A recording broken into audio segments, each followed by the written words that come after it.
विधिमंडळ अधिवेशनामध्ये सामान्य लोकांचे प्रश्न समस्या या लक्षवेधींच्या स्वरूपात मांडण्यात येतात।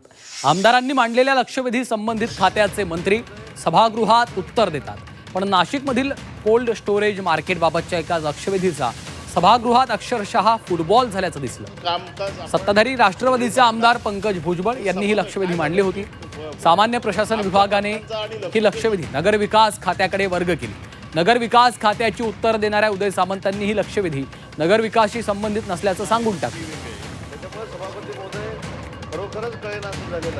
सभापती महोदय खरोखरच कळेनासं झालेलं आहे की आपण कदाचित कारवाई करतो म्हणून सांगितलेले निर्देश आणि आम्ही योग्य आहोत हे सभागृहाला दाखवण्यासाठी पुन्हा एकदा पडण आणि कृषीची लक्षवेधी नगरविकासला आलेली आहे। आपण जर सांगितलं तर मी माझ्याकडे उत्तर तयार आहे, पण ते नगरविकास खात्याशी संबंधित आहे। पण अशा पद्धतीची प्रक्रिया जर वारंवार होत असेल तर त्याचे देखील निर्देश सभापती महोदय आपण द्यावेत।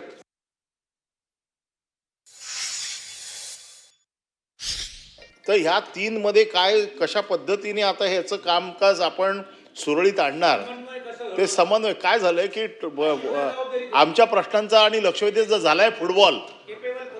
एक जण मारतोय इकडून तिकडे जातोय, तिकडून मारतोय तिकडे जातोय। आम्ही कुठे आहोत ते तर सांगा आम्हाला।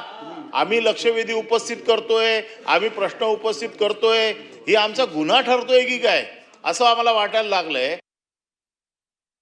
आमची भाषणं, आमच्या तक्रारी, आमच्या जनतेच्या समस्यांचा पाढा ऐकणारे मंत्री वेगळे आणि निर्णय घेणारे मंत्री वेगळे। फाईल आम्ही जे आमचं म्हणणं ऐकतात त्यांच्याकडे फाईल कधी जातच नाही, मंत्र्यांच्या दुसऱ्याच मंत्र्यांच्याकडे फाईल जाते। त्यामुळं विषयाला न्याय मिळत नाही। परंतु माननीय मंत्री महोदयांनी ज्या पद्धतीने लक्षवेधीचं वाचन केलं, शेवटी नाशिकचे आमदार आहेत आणि कुंभमेळ्याच्या पार्श्वभूमीवरती लोकांची गैरसोय होऊ नये हा त्यांचा हेतू असल्या कारणानं आपण जे वाचलंय ते बरोबर आहे। GADने आपल्याला ते निर्देशित केलं आणि त्याप्रमाणे आपल्या विभागाकडून उत्तर देखील आलेलं आहे।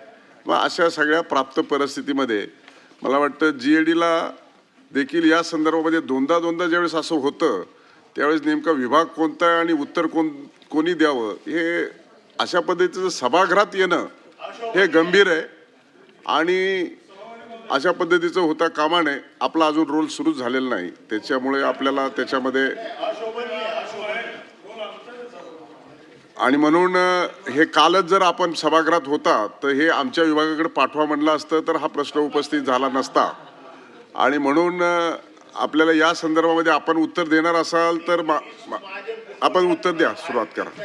त्यामुळे गंभीर यापुढे असं होणार नाही हे संबंधित विभागाने याची गांभीर्याने दखल घ्यावी।